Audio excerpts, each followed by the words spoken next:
Ahoy Rum Explorers, we're officially at the Antigua Distillery Limited. So they have a couple brands here. They have English Harbor and they have Cavalli, I think it is. But grab a drink and come follow along. Hopefully some English Harbor or Cavalli.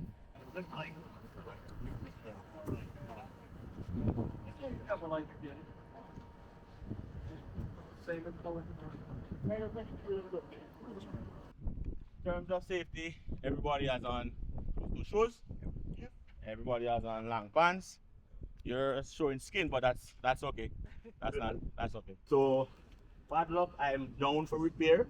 So you will only be seeing the blending in operation and the rum line in operation, but you will still be able to go and see the distillation column. We have some vats up there that is smelling really nice, so you guys will get to see those vats. You will also get to see the molasses and you will see the boiler. But in terms of operation, it's down right now for repairs. Sorry about that. So let's go. And throughout the time when you're in the distillation side, please ensure that when they give you your hard hats, you keep your hard hats on because nothing there stuff might hit you in your head. Also watch your step.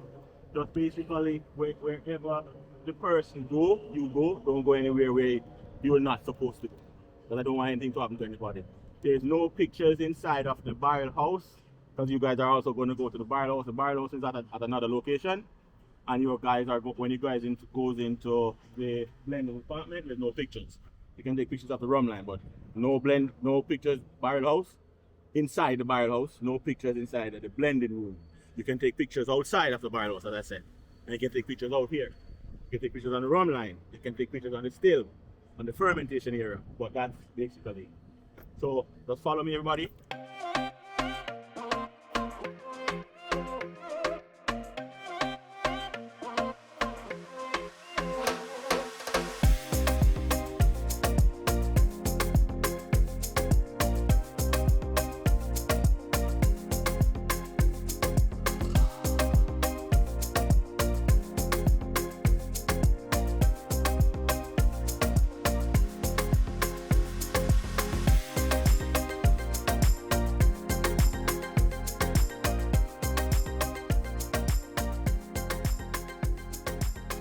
So welcome to the Antigua Distillery.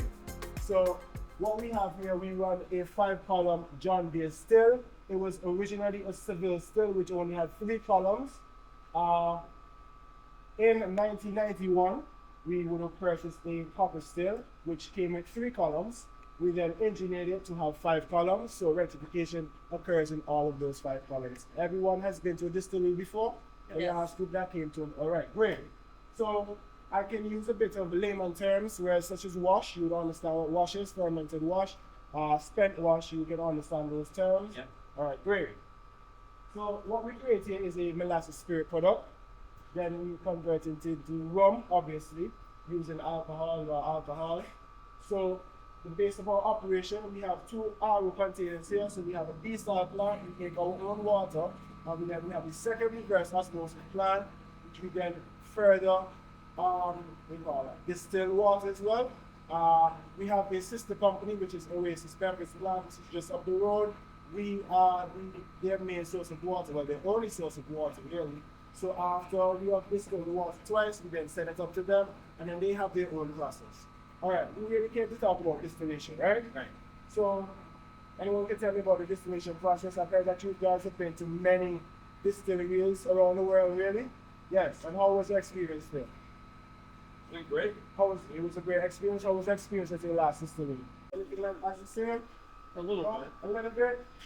Alright, so we have more columns upstairs. This is the longest column that we have here. Is the analyzing column. It goes to the top of our building, to the top of the still house. This is the original still house built in 1932. So I'm going to ask you to be very careful. Watch your step and watch your head as well, alright? So you have some of our columns here. You're going to get a better view once we go upstairs. But this is our ground floor. This is our heat exchanger. Everyone knows what the heat exchanger does. Right, so it's a quite small heat exchanger, but it is very, very resourceful. It is what we use to convert cold energy or cold air or cold wash into hot wash. So how we do that is we run fermented wash over these plates. as well as spent wash from the analyzing column over the plate. So when you have the spent wash, they've already been through the distillation process, but it is still piping hot. Alright, up to 100 degrees or higher. Right, so we use this to convert cold fermented wash into usable hot, fresh, hot wash. That's what we call it here. Alright? So after they run off the plates here, we go to the top of the column, which is the purifying column, which is our first column, which we're going to go upstairs and see in a few seconds. Alright?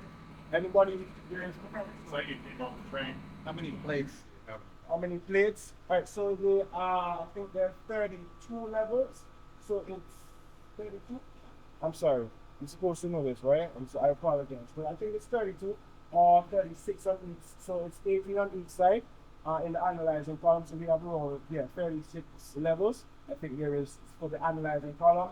The purifying column is a bit smaller. So it's 1, 2, 3, 4, 5. So it's going to be 10 on this one. Well, 11.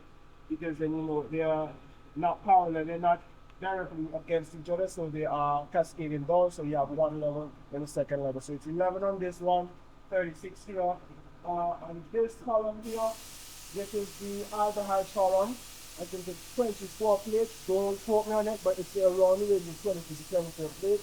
It's a bit smaller than the analyzing column. As I did say, the analyzing column, our analyzing column is our largest column. And we have split our rectifying column into two columns, which is the aldehyde and the main rectifying columm that you see upstairs. We'll have a bit of the weekend, but that's fine. Please watch your steps and watch your head as well. Alright, now that we have everyone up on the first floor, so this is our operating floor. This is where we keep track of everything that's happening.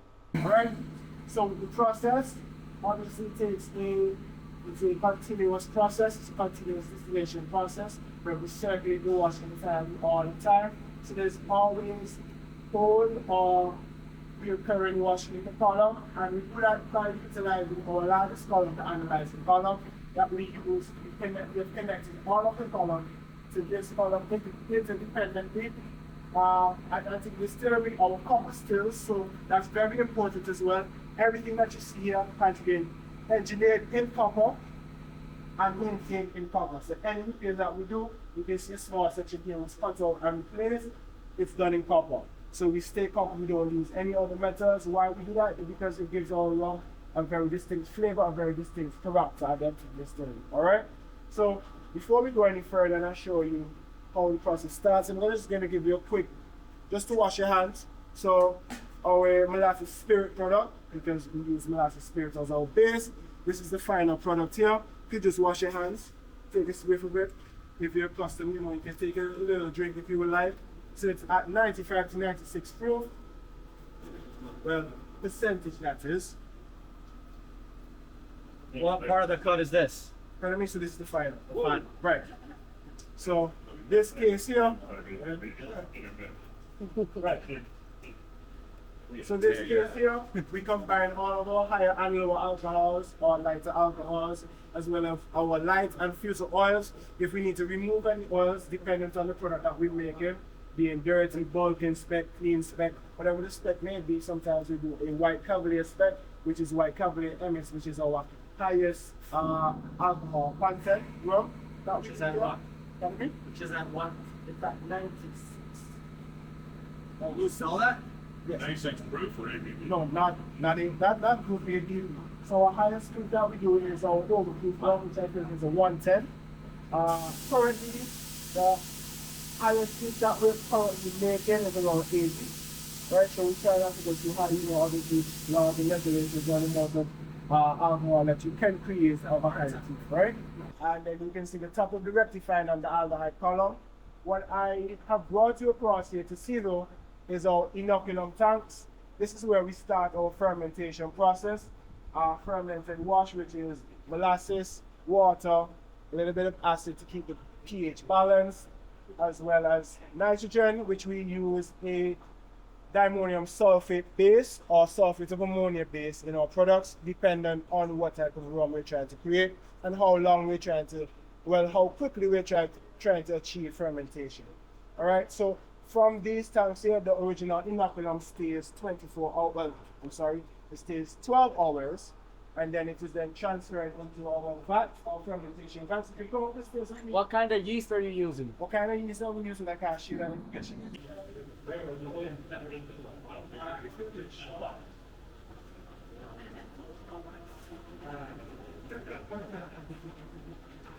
So,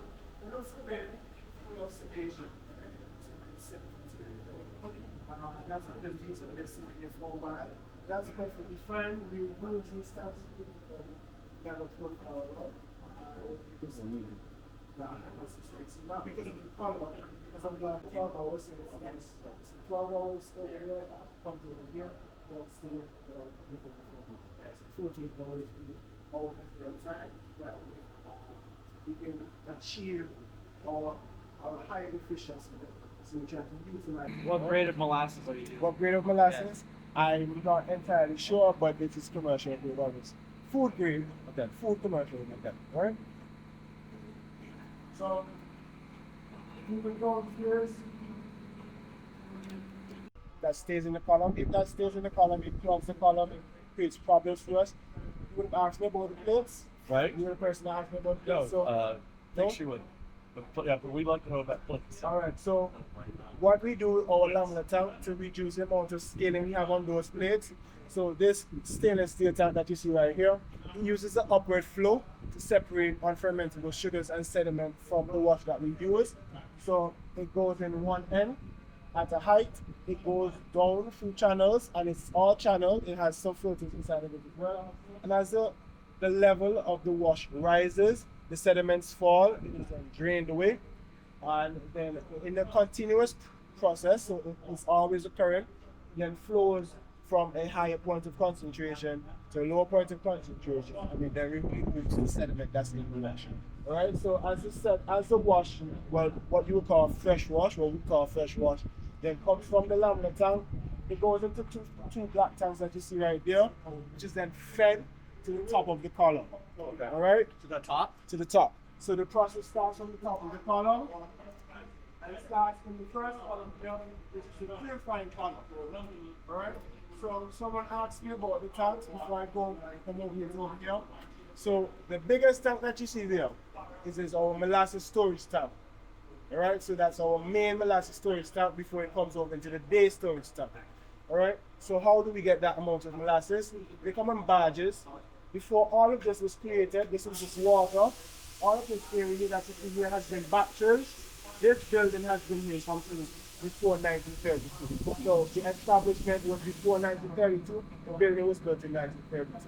They created a pipeline from the ocean underneath all these roads that you see here, underneath all these containers. There's a pipeline around 8 to 10 inches thick that goes directly into that tank there from the ocean. Alright, so our molasses comes in barges, it gets pumped in, and it goes to that tank there. Alright? So, the wash now, fresh wash. You have cold wash coming from the fermenters. Alright, it goes through a hot wash process. When it falls down onto these plates here, it's then first heat up, and then it goes into our heat exchanger. So from the purifying column to the heat exchanger, back into the system. Alright? So continuous distillation from the purifying column to the analyzing column. As I said, the analyzing column is our largest column. Here, as it is continuous distillation, we keep higher and lower alcohols in the column. From the analyzing column, it goes over into the aldehyde column. Right? From the aldehyde column, rectification takes place. The aldehyde column is interdependently and independently connected to the purifying column. So this little lever right here, I can determine how much alcohol I want to rectify in this column here, or how much I want to send over to this column and have it rectified over here instead. That's totally dependent on heat and boiling pressure. Alright, so you know that alcohol has a boiling point. So based on the operation of the boiler, if we have a low or high steam pressure, we can determine how much rectification we want to occur in the purifying column, or if we want to send it further down the line to be rectified elsewhere. Alright? So from the purifying column into the analyzing column. Analyzing column, as I said, is connected to all of the other columns. So we have what's coming from the rectifying column, which is our last place. So higher and lower alcohol stored in the rectifying column. Our alcohol line is also present in the analyzing column.